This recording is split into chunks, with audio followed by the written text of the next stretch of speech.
Welcome to Saroca Speaks, coaching minds and elevating careers. We're so happy to have you here. We hope that you enjoy this episode and that it supports you to put your potential in motion. Hello, everyone. Welcome back to Saroca Speaks. I am your co-host, Emily, and I am here with the lovely co-host. It's Claire. Welcome to today's episode. We are talking about effective conflict resolution in our personal and professional relationships today. So we're going to take a look at some tools and distinctions that we know have proven valuable for us in our personal lives and our careers, and what it means to handle sometimes that stuff that feels incredibly uncomfortable and often avoidant, and how might we deploy the courage necessary to create some resolution amongst those conflicts and really use it as an opportunity that can support your relationship and refine the trust that you have in that capacity, having gone through sometimes challenging times. So that's what we're up to today. We hope you enjoy today's episode. Claire, tell us where we're starting off. Yeah, I mean, it's such an interesting topic for me because I think that, conflict can happen in so many areas, right? And I know we want to relate this to our business and leading our teams and our departments and maybe even leading ourselves. And there's so many times that conflict can happen from a breakdown in communication or a breakdown in trust or a misalignment with expectations, right? Someone assumed you were going to do something and you assumed you were doing something else. That breakdown and misunderstanding in the expectation and assumptions can lead down to that breakdown in communication and therefore can cause conflict. So there's many times that this can show up. And I also think what's important to think about when we're reflecting on conflict or we're in the middle of a conflict situation is the emotion that we have around that as well, right? Because conflict can create anxiety, it can create anger, it can create frustration. There's so many emotions around that. And it's trying to detach the two situations. It's detaching that emotion from actually what's happening. I love that. And, when we teach emotional intelligence, we talk about the difference between the emotion and the story. And that's, I think, something that you're highlighting there too, right? None of us are, immune to an emotional experience. And sometimes we often or can attach significant stories to those emotional experiences, to the point where the stories outlast the emotion. So an example would be if somebody has held, a grudge for a particularly long period of time. And I'm not saying that the grudge might not be warranted or evidenced or any of the above. However, what I am suggesting is that the person has become attached to a particular story around an emotional experience where I would put money on they're not still in that same emotional experience. They might get triggered. They might be able to go back there very easily.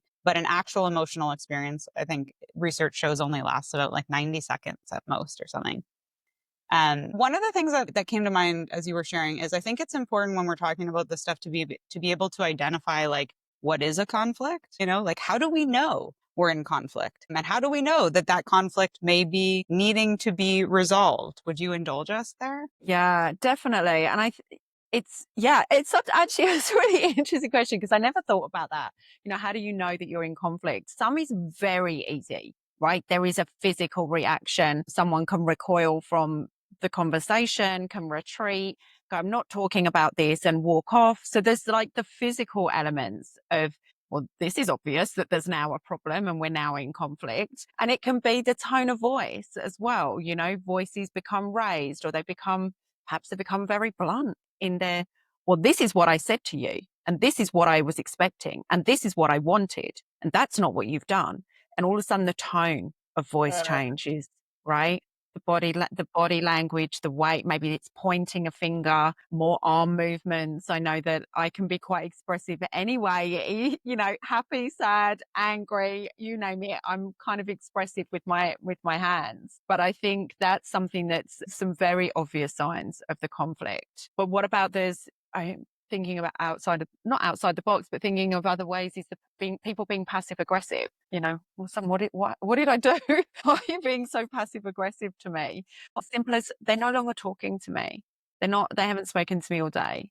But you didn't realize perhaps that you were in conflict until that person is no longer, There's something about not being on the same page or like not seeing eye to eye, or there's not a comment necessarily like a common perspective or viewpoint. And I would imagine that conflict arises when those conflicting viewpoints show up when something important is at stake, or when something large is at stake, or when something impactful is at stake. And when the parties involved aren't necessarily on the same page, I think maybe that's a safe assumption to whatever degree to identify sometimes the conflict. So Yeah, I think it's absolutely. important we first be able to identify that we're in it, right? And then if we've been able to identify that we're in it, to take us through some of those tools that if we're willing to create resolution, which I think maybe is the place we should start, both parties, all parties need to be willing or even be willing to create an invitation for the other partner to be willing. And willing Yeah. doesn't mean that you're going to change your point of view. Willing doesn't mean that you're wrong or that you're going to give in or any of these things. Willing means that you're open to a dialogue of discussing, what's gone on. So tell us some of these tools if all parties are willing, how do we support cultivating resolution? Yeah.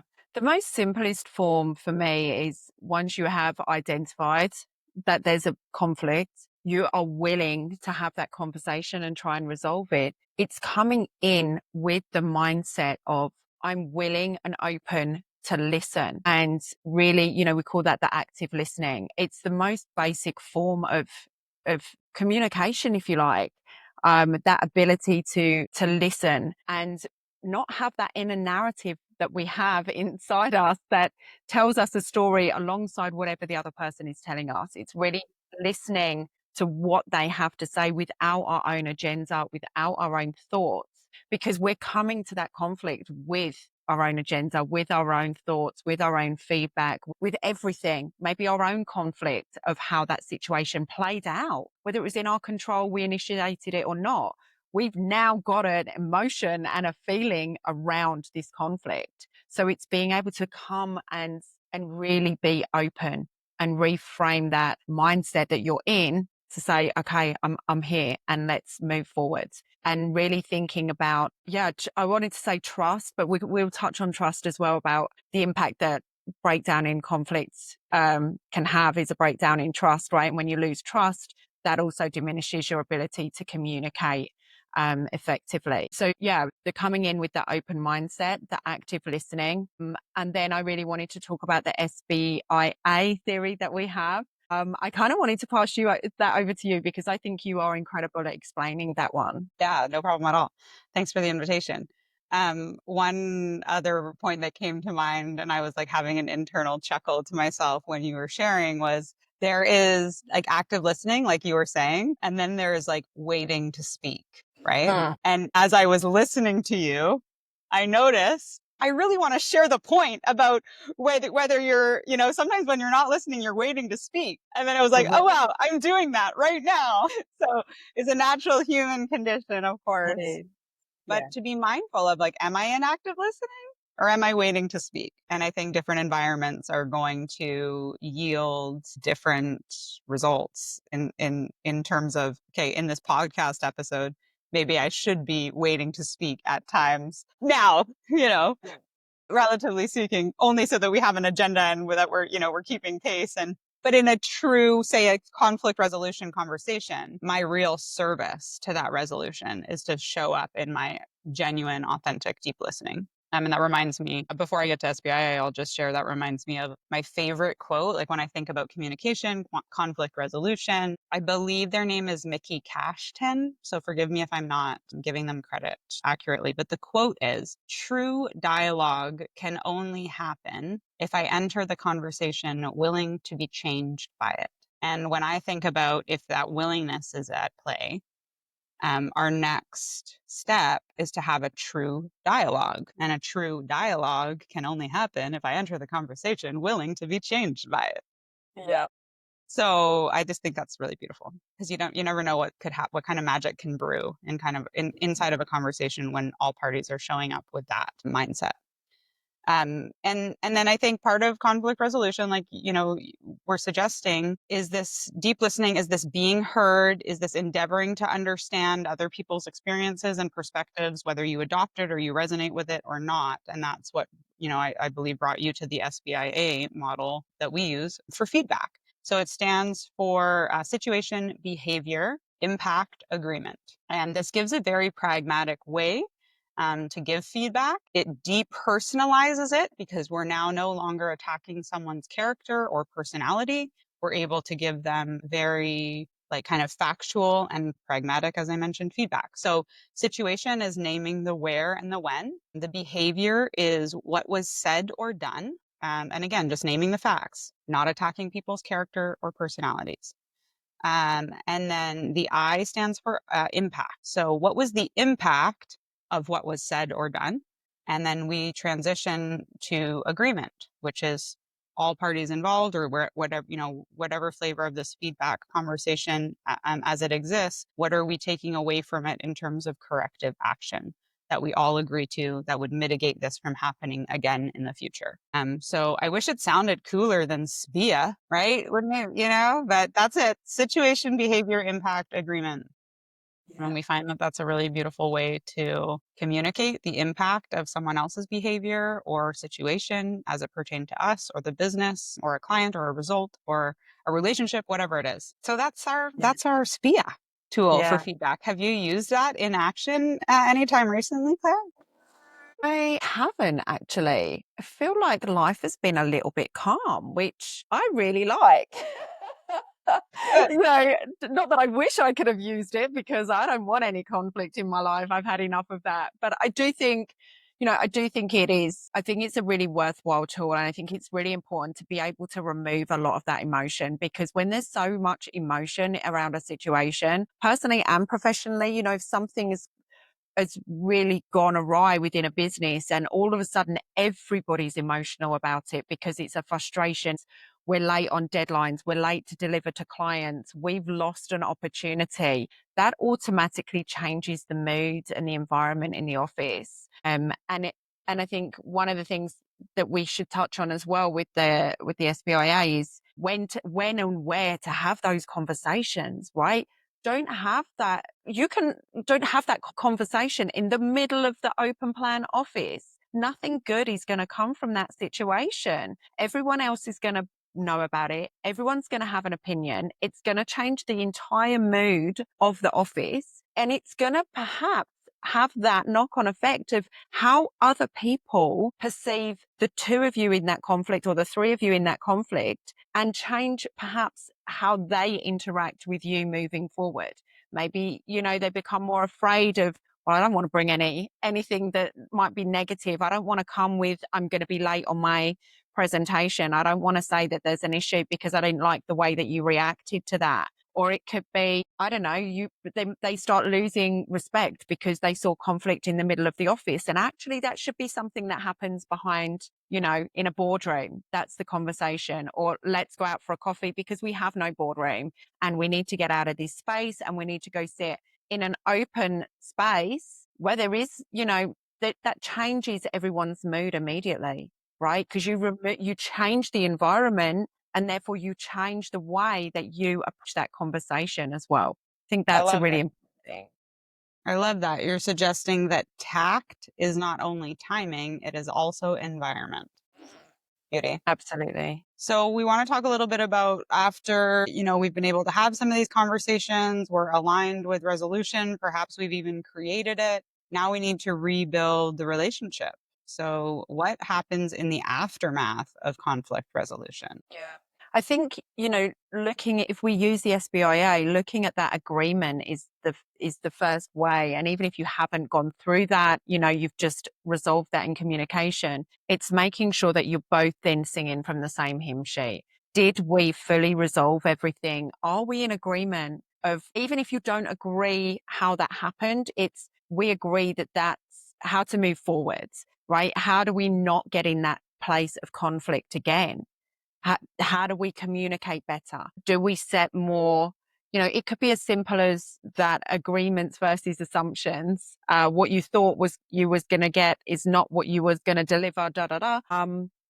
And it could be, we agree on every new project, every new deliverable, every task is done either in a task management system with clear bullet points of expectations and deliverables, or it's done on an email. And that's what you agree how to move forward. Um, that's in the most basic form. Make sure when you leave that conversation, you actually don't just say, yeah, okay, to resolve it, and you walk away feeling unresolved. It's going to rear its ugly head and you're not in agreements to move forward. That's, yeah, a really valid point. I love that saying from the same hymn sheet. Yeah. So it's a beautiful, exact metaphor. And then I think it's time is needed, right? What we need to do then after conflict resolution, if we're both committed to, or all parties are committed to repairing their relationship, we have to compound our reliability over time with that person. And that's what will, solidify or repair any damage to the foundation that's been done in the relationship, right? So it's consistently delivering on your word, consistently being in communication, consistently following through with those new agreements. And over time, as that compounds, you will heal and repair the fracture that was once in your relationship. But it takes something, it's going to require something of all parties. I suppose we could do a whole other episode on what happens if one party isn't willing, doesn't have that willingness part. And Mm, perhaps maybe there's an episode around boundaries and windows of tolerance that we might get into at a future date. yeah. Any final or closing thoughts you want to share in terms of conflict resolution and effective communication and repairing our relationships after them in the aftermath? Yeah, I think my final thought on this is just, it's that saying, like, treat others as we would like to be treated, right? So it is that mutual respect. They may not be your person. They may, you may have different values. You may work differently. We all come from different backgrounds, different upbringings. We've had different experiences in life that shaped who we are. So it's just having that understanding that no matter what, we still have to be respectful, and we have to find a way of coexisting in a respectful and safe environment. You don't have to go for a beer with them after work. You don't have to go for Sunday lunch with their family and friends, but you do have to coexist in a professional environment. And it's just coming at it from, it's okay that we're different. It's okay that, you might not be my person. It's also okay that we had conflict and now we know each other's boundaries. We know, we have an agreement of how to communicate and how to coexist for the good of not only yourself, but the business. Beautiful. Well, we hope you're taking away some nuggets today, and we thank you so much for joining us and tuning in to this episode of Saroca Speaks. And we will see you next time. Thanks for being here. Ciao for now. So thank